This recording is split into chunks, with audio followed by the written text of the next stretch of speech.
Hello guys, it's Exhaust here, and today I'm continuing that piano book. Well, it's almost the end of the book here, so let's get into it.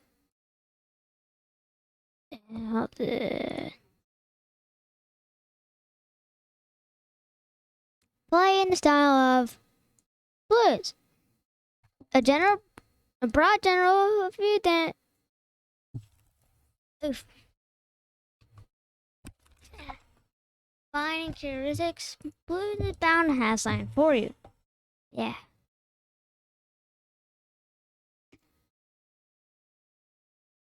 As a genre, blues music has been around for a long time, well over a century now, and the piano has been a huge part of its sound for duration. Well, it has a lot of subgenres, some well known like boogie woogie and delta blues.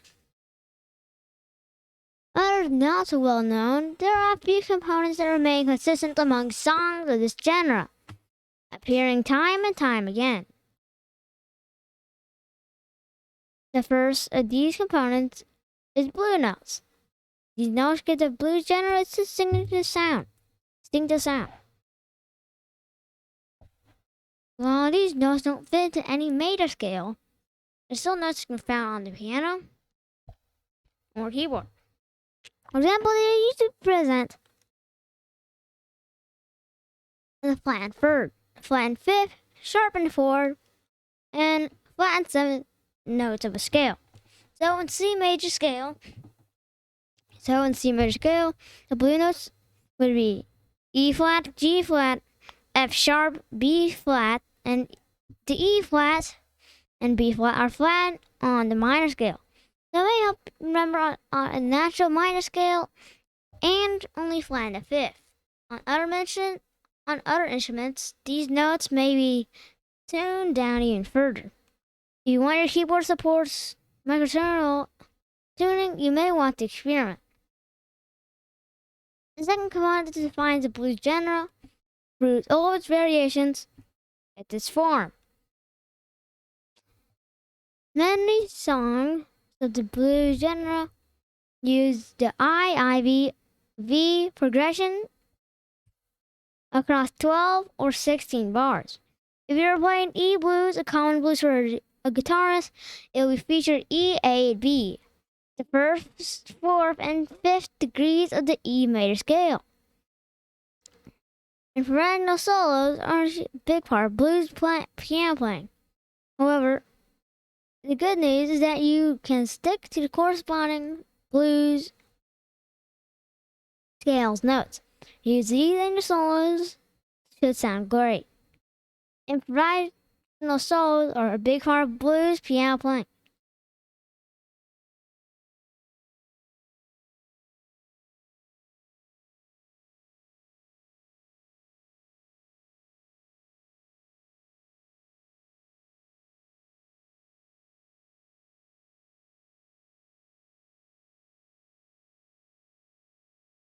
Kenny Wayne, the boss of blues. Kenny, in quotes, blues boss. Kenny Wayne is a true master of both blues and jazz piano. He's a world renowned for his raw and edgy style of boogie woogie playing. This boogie woogie piano is melodically similar to traditional styles of blues music. It's instantly recognizable by the use of an upbeat bass figure designed to get people dancing. This simple riff is repeated throughout most of the tune and transformed with each chord change, making it ideal for beginners to try. Make sure to really stomp out the bass note at the beginning of the bar. Top tip: get comfortable. The blues genre is at the heart of this genre. Getting comfortable with finding in any key will give you freedom to improvise. Learn a 6-note pentatonic scale by memorizing its distinctive sound. Then practice it, transposing it. Playing the style of jazz. Immerse yourself with this passionate and diverse genre, which demands this musical skill. It's one of the most complex musical genres in the world. Playing jazz is often regarded as the ultimate test of a musician's ability. Like the genre in general, jazz pianos really stick to any musical template or rules. Any time signature or chord structure goes.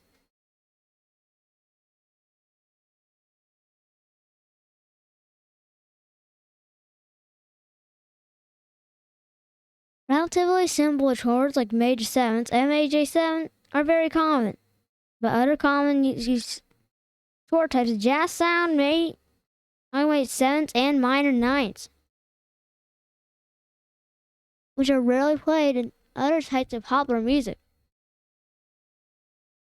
The one rule of thumb of jazz music is that there are no rules in jazz music. Pretty much anything goes. There is much that doesn't belong in the jazz number. Early in the genre's development, the piano often took a leading role. It was mainly thanks to its ability to play chords, like instruments such as trumpet, and the fact that it could carry a bass line to addition to the melody. It's the piano's variety that makes it stable of jazz sound. Its genre has processed over time, so has the instrumentation. This has led to the piano taking more of a backseat in an ensemble.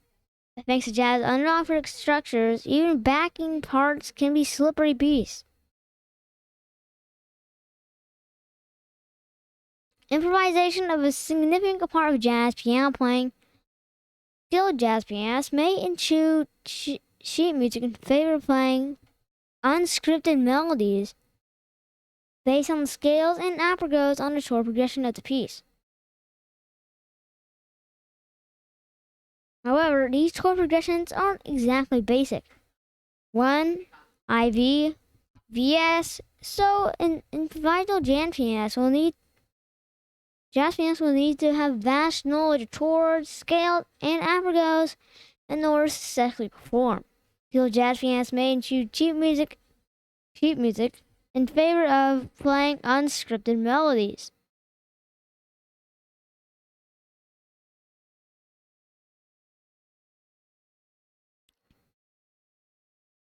Count Basie, a legendary figure in the jazz piano world.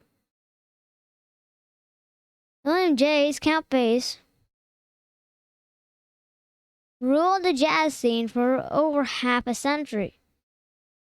As both an accomplished pianist and band leader, he was renowned for his spare and yet expert style playing that always had a strong element of swing. In 1945, Basie formed the Count Basie Orchestra, which he led for almost 50 years. The group maintained their popularity throughout decades due to Basie's constant creative innovations, including the use of two split tenor saxophones, and rifling with a big band. Most famous musicians came to prominence under direction, including the singer Joe Williams. Top tip: swing like bass. Notes with equal written time values are performed with unequal durations, alternating for long and short.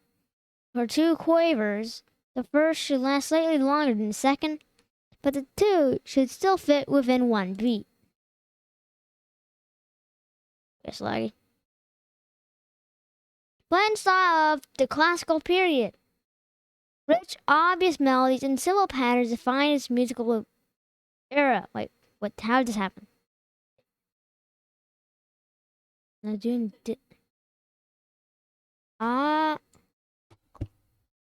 Western classical music after 1600 can be divided into 4 different eras: Baroque, Classical, Romantic, and 20th century. What? all Baroque era around 1600 to 1740s relied heavily on keyboard music. The preferred instrument of choice was usually a harpsichord, an ancestor of the piano and organ.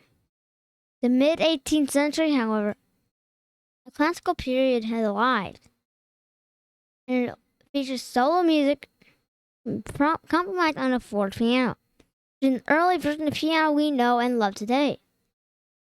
The Baroque era's elaborate flourishes and confusing multiple melodies were gradually replaced by homophonic texture, where multiple instruments would play one melody over an accompaniment. In classical era music specifically, simple operagos and alphabet are used a lot with the left hand.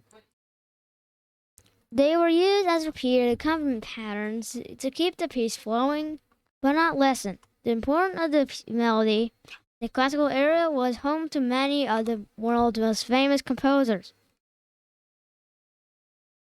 many of whom remain household names today.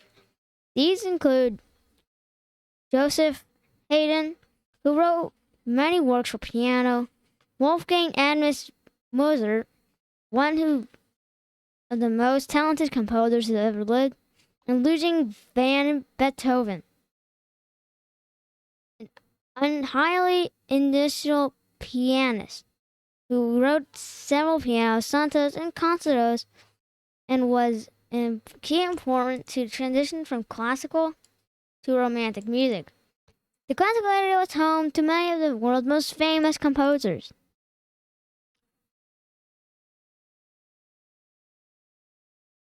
Flying in Paris, Opus 49, number 4, piano sonnet, 2 in E flat major, concert number 3 in D major. Oh my god.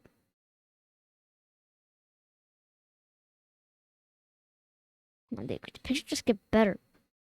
Terrible. Bad. A little better. Much better. Okay, this is just what? Franz Schubert, a master solo piano composition. Franz Schubert was considered one of the last composers of the classical period, and one of the first of the romantic period.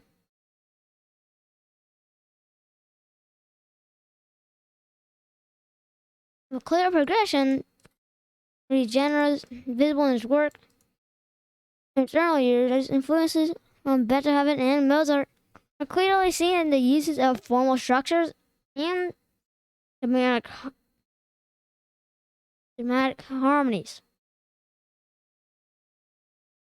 Throughout the later stage of the career, he developed a more exclusive experimental sound, though sadly not fully appreciated until after his death in 1828. During his short life of just 31 years, Schubert had a tremendous influence in the way in which melodies for solo music were structured.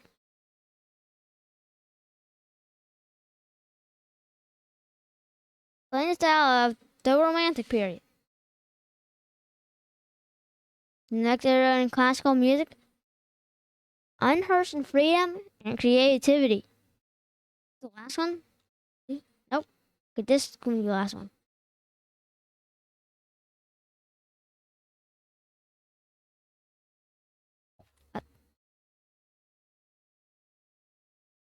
The Romantic Revolution throughout the 19th century wasn't just felt in music.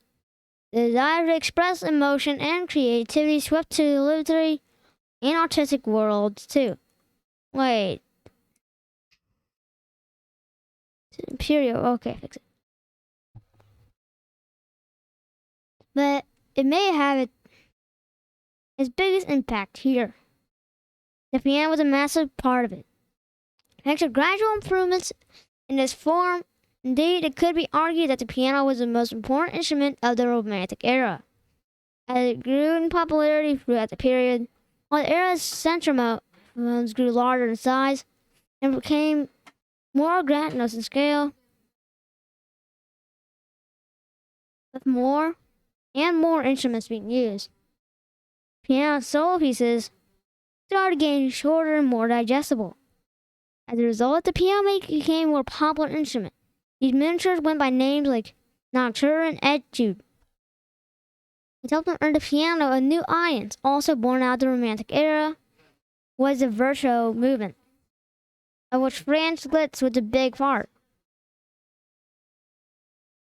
A term still used to this day, the virtuoso was wowed the audience with a display of pure skill on their instrument, which on the piano includes scales, trills, and affricatas often played at the breakneck speed. Musically, the Romantic era focused on the longer, more lyrical melodies.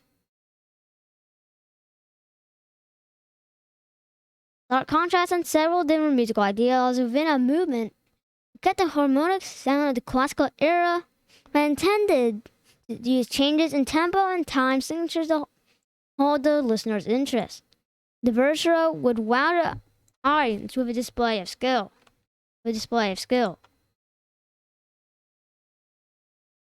Claude display. This legendary composer certainly makes an impression. The erratic and chanting melodies of Claude Debussy, 1862 to 1918, are still a source of inspiration for many pianists today. It's still an instantly recognizable piano solo. Claire de Lune chains 7, 9, and 11 chords slept dreamily across the keys. In rich and complex chromatic alterations, Debussy is often considered to be the founder of Impressionism, a subgenre within the Romantic movement in which the melody is designed to create images in the listener's head.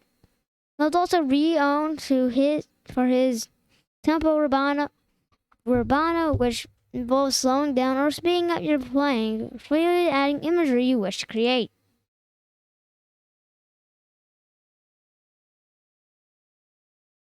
The last one for this book, playing a style of contemporary piano music. And after this, we can play a book that we haven't seen in a while, and it's Game Logic. Unless there's another one after this. I think there is. Oh, wait. Yep. These two are the last pages. Although music purists would be loath to label it classical, and hear the genre's fans, they wouldn't want to hear it to be classified as straight up pop. Contemporary piano music tends to straddle the line between both genres and add bits of new age and world music into the mix.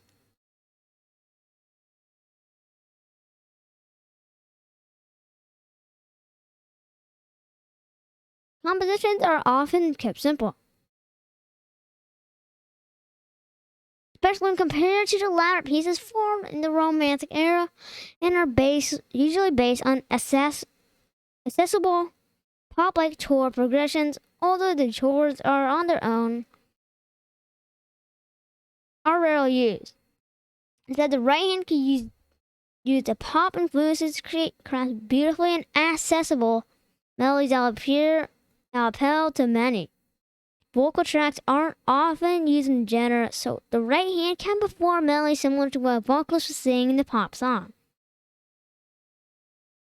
The left hand often takes influence from the classical period and often plays africatas or opera-based patterns to accompany the melody rather than overpower it. And because the music is more simplistic and attracts a wide range of listeners, doesn't mean that the pianos are any less skilled. Though it takes a great degree of experience to craft a melody that will pull listeners' heartstrings, like many of the genre's finest composers' works do. Check out South Korean pianists, numerous rivers. Oh wow, that's real known. river flows in you, or an example of the customary music, piano music at its best. You'll find that the catchy melody and simple chord structures define the genre are both present and correct. It takes experience to craft a melody that will pull a listener's heartstrings. Wow, I actually didn't know that. Wow.